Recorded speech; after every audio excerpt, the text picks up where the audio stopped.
자, 이번 시간에는 여러분들이 경매를 진행함에 있어서 어떤 틀에 의해서 경매를 진행해야 되는지 그 부분에 대해서 여러분들하고 좀 얘기를 해보도록 하겠습니다. 자, 첫 번째로 여러분들이 제일 먼저 해야 되는 것은 물건 검색입니다. 지금 오늘 현재 이 시간부로 경매 진행되는 전국의 경매 물건 수는 대략적으로 만여 건이 됩니다. 그 만여 건 중에서 어떤 물건을 찾아야 될지 초보자들에게는 굉장히 힘든 상황입니다. 그런데 제일 중요한 거는 뭐냐면 물건 검색을 통해서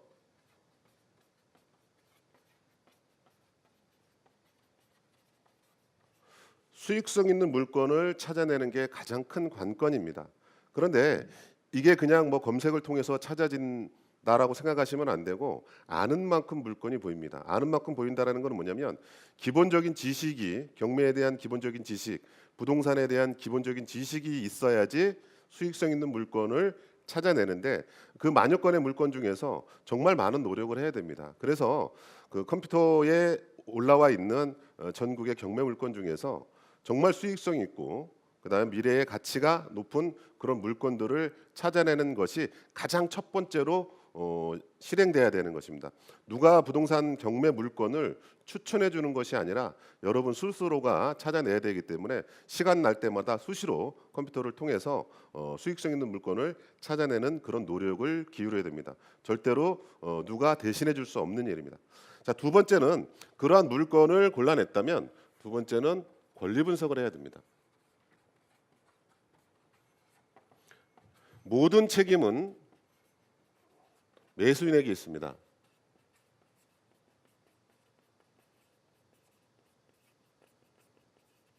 모든 책임 매수인에게 있다라는 말은 어떤 의미냐면 법원 경매 절차의 어떤 그런 룰이나 규칙을 적용해서 진행하기 때문에 모든 사람한테 평등하게 진행을 한다는 것입니다. 그래서 법원 경매에서 실수는 있을 수 없기 때문에 실수를 하면 곧 금전적 손실로 이어질 수 있습니다. 그렇기 때문에 법원 경매의 권리 분석은 그 실수가 가장 많이 나오는 단계거든요. 그래서 권리 분석을 철저히 해야 되는데 권리 분석을 잘 하려면 나름대로 권리 분석하는 노력을 기울여야 되는데 권리 분석을 하려면 우리가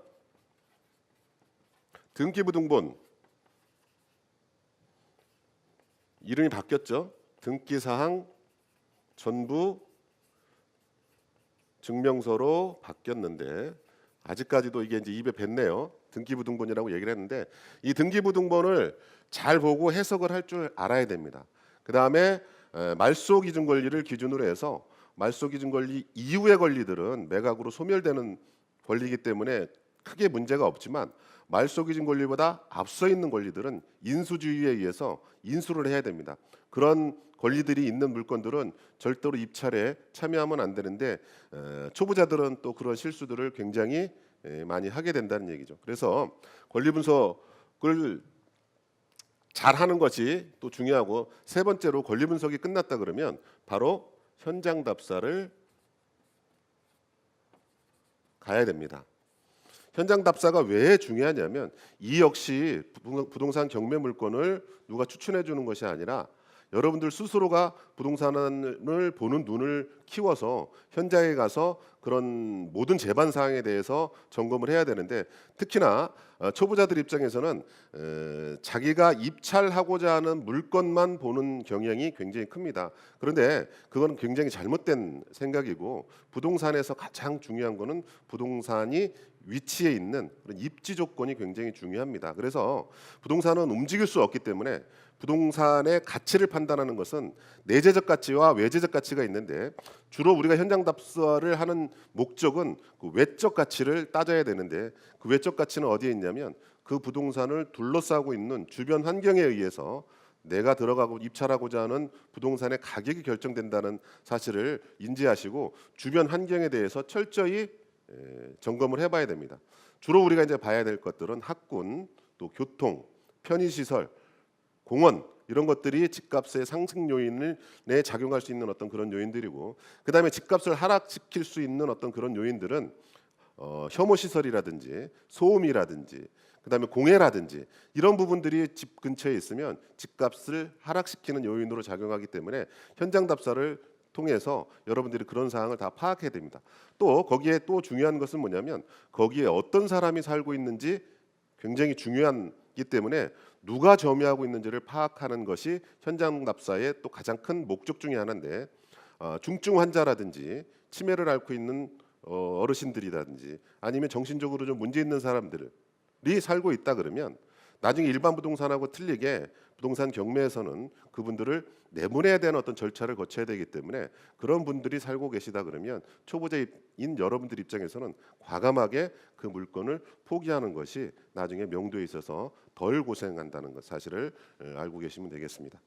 자, 그다음에 네 번째로는 이러한 모든 활동들을 통해서 입찰을 할 것이냐 말 것이냐를 결정하는 건데 주로 이제 우리가 의사 결정을 한다라고 얘기를 하고 있습니다. 그래서 앞에 이런 그 활동들을 통해서 내가 이 물건에 입찰해서 수익을 남길 수 있는지 가치를 판단해보고 권리를 판단해보고 그런 모든 제반 사항을 조사를 마친 후에 입찰에 참여해서 이 낙찰을 받게 되는 것입니다.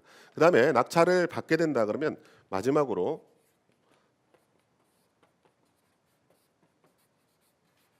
사후 처리를 하게 돼 있는데 거기에는 명도가 있을 수 있고요. 그다음에 그 부동산의 수리, 그다음에 매매를 할 것인지 임대를 할 것인지 이 부분에 대해서 사후 처리를 해야 되는데 부동산 경매가 일반 부동산하고 가장 틀린 부분은